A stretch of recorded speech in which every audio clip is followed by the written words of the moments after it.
Bonjour à tous et bienvenue dans ce quatrième épisode d'une série de plusieurs vidéos sur le livre L'hypnothérapie en pratique, un chemin d'éveil et d'ouverture spirituelle dont je suis l'auteur. Et dans le précédent épisode, je vous ai dit que j'allais revenir dans celui-ci pour vous dire ce qui m'avait poussé à écrire cet ouvrage. J'ai commencé à écrire car j'ai ressenti le besoin de coucher sur le papier tout ce que j'avais appris, compris de l'humain et de sa façon de fonctionner sur tous les plans dont je vous ai déjà parlé dans les précédents épisodes. J'ai donc mis des mots sur tout ce qu'en séance je faisais avec tout un chacun pour aider les personnes qui venaient me consulter, car mon intention première était de rendre l'hypnose accessible à tous et que cet outil de communication, de guérison et d'évolution soit autrement perçu que de la façon dont on en a fait montre la plupart du temps à la télévision, où on voit des gens endormis qui répondent sans sourciller à des suggestions absurdes qui n'apportent rien en fond, si ce n'est de faire savoir que l'inconscient est vraiment présent et qu'il a beaucoup de pouvoir quand on se place sous hypnose. Or, cela est du spectacle et cela n'a rien à voir avec l'hypnose utilisée en thérapie et pratiquée en conscience. Dans cette approche de l'hypnose de spectacle, l'hypnotiseur, qui n'est pas un hypnothérapeute et qui n'a pas du tout le même métier, plonge les volontaires dans une sorte de sommeil, entre guillemets, qui fait que momentanément la personne perd la conscience de ce qu'il se passe, car c'est l'inconscient qui prend le relais, ce qui fait qu'elle n'a aucun souvenir ou presque de ce qu'elle a dit ou fait, le temps que l'hypnotiseur s'adresse à son inconscient et seulement son inconscient. Je vous ai dit dans les précédents épisodes que lorsque je m'adresse aux personnes en face de moi, je m'adresse toujours à leur moi profond, à leur âme, c'est-à-dire à leur dimension supérieure, la conscience. À leur conscient, le mental ego, et bien sûr à leur inconscient. Donc, quand en tant qu'hypnothérapeute, j'accompagne une personne à se placer volontairement sous hypnose, elle est bien dans un état de conscience modifié, cependant elle y est éveillée. Ce qui signifie qu'à aucun moment, elle ne perd la conscience d'elle-même, de ce qu'elle dit, de ce qu'elle fait ou de mes paroles, puisque je lui dis ce que je fais et elle le fait avec moi. Je mets la personne en relation avec son inconscient avec lequel elle travaille. Ainsi, elle peut en toute conscience dialoguer avec elle-même et aller directement, avec l'aide de ma guidance, à la source de ses problèmes pour travailler, pour réaliser toutes les transformations souhaitées. L'hypnothérapeute n'a donc, si vous me suivez bien, à aucun moment le contrôle sur l'inconscient de son patient, dans le sens où il n'est pas aux commandes comme l'est l'hypnotiseur qui fait du spectacle.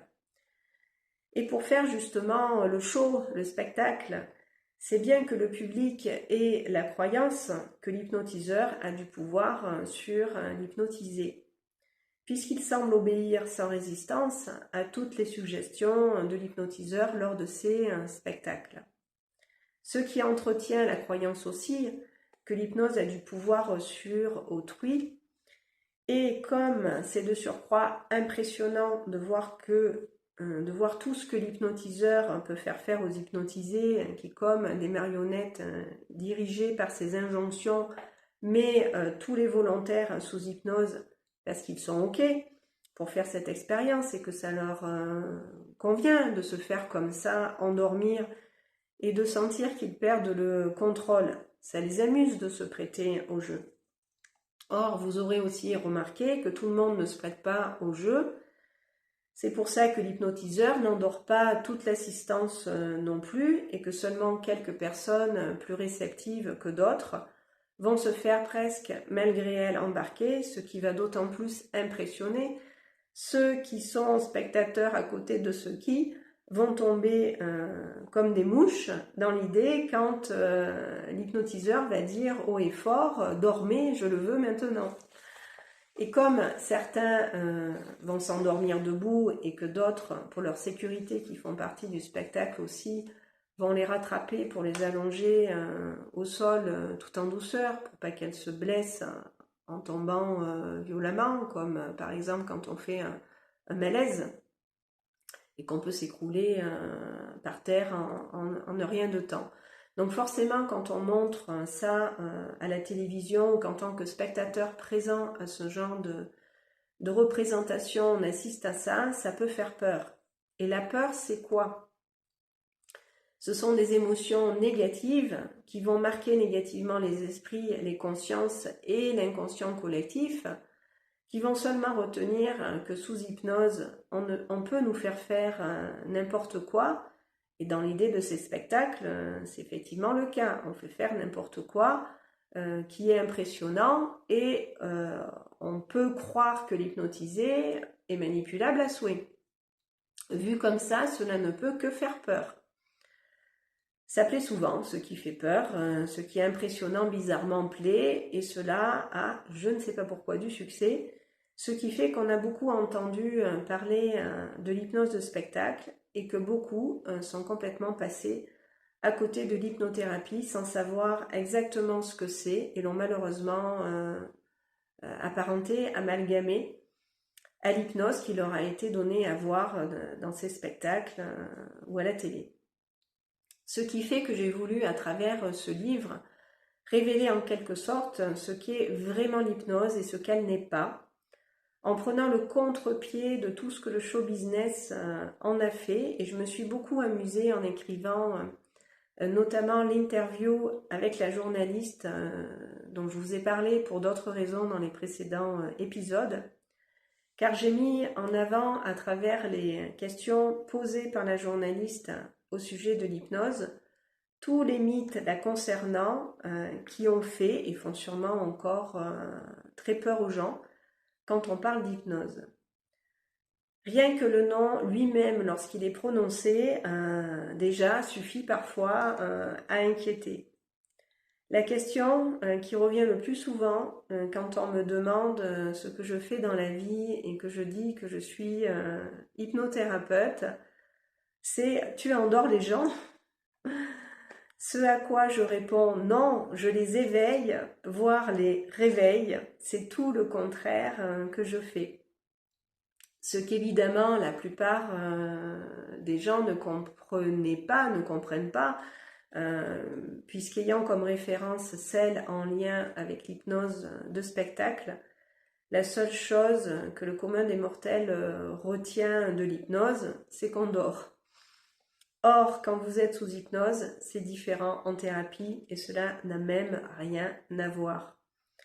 J'espère qu'avec ce que vous en aurez dit, vous l'aurez largement compris. Donc, dans cette interview, je m'amuse à démystifier l'hypnose et de manière très drôle, je me moque un peu, gentiment bien sûr, de personnes crédules qui jusqu'alors pensaient naïvement peut-être que l'hypnose, c'est perdre le contrôle de soi, c'est dormir, être inconscient, c'est tout oublier, c'est être comme azimuté sur la lune, rien capter et être complètement dans le coltard à l'arrivée. Donc, dans cette interview, en répondant aux questions de la journaliste, je casse volontairement, sciemment, toutes les croyances erronées et les peurs associées à l'hypnose pour vraiment expliquer simplement, clairement, ce qu'est l'hypnose en réalité. Comment on accède à cet état de conscience modifié, par exemple? Quels en sont les signes? Comment sait-on, autrement dit, que l'on est sous hypnose et comment le vérifier? Et en même temps, je rassure énormément le lecteur par rapport à tout ce qu'il a pu entendre ou voir à ce sujet, qui n'est pas du tout représentatif de ce qu'est l'hypnose quand elle est utilisée en thérapie par un hypnothérapeute formé, certifié et expérimenté, dont c'est le métier et qui a une expérience sérieuse de cette pratique en cabinet avec des patients qui viennent tous les jours en nombre de consulter.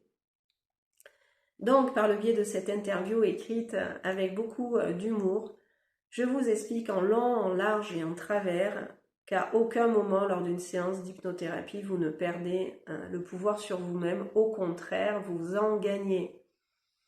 Donc, retenez plutôt que lorsque l'hypnose est réalisée en conscience, vous avez plus de pouvoir que quand vous n'êtes pas sous hypnose et que vous êtes plus éveillé que quand vous êtes dans un état de conscience ordinaire. Ce livre est le reflet de mon approche de l'hypnose et de la façon dont je l'utilise en thérapie. Là, je ne parle bien sûr que de ma pratique. Je vous explique dans cet ouvrage comment l'hypnose vous éveille, voire vous réveille si justement vous êtes endormi. Ce livre est effectivement conçu dans le fond comme dans la forme pour vous rappeler à vous et à votre essence, c'est-à-dire l'être que vous êtes véritablement. Une fois que vous êtes libéré de certaines mémoires auxquelles, sans le savoir, vous répondiez, car vous avez été, comme tout le monde, conditionné, d'une manière où nous répondons à des programmes dont nous sommes tributaires et dépendants, qui nous mettent la plupart du temps à mal. Et le but est, grâce à l'hypnose et ce puissant outil de communication, de nous transformer. Voilà, je vais m'arrêter là pour aujourd'hui. Merci de mettre un pouce en l'air si cet nouvel épisode vous a plu. Merci pour vos partages et vos abonnements, c'est ce qui contribue à faire connaître cette chaîne et à faire circuler l'information. Merci à vous et puis je vous dis à très bientôt pour un nouvel épisode. Merci de m'avoir écouté.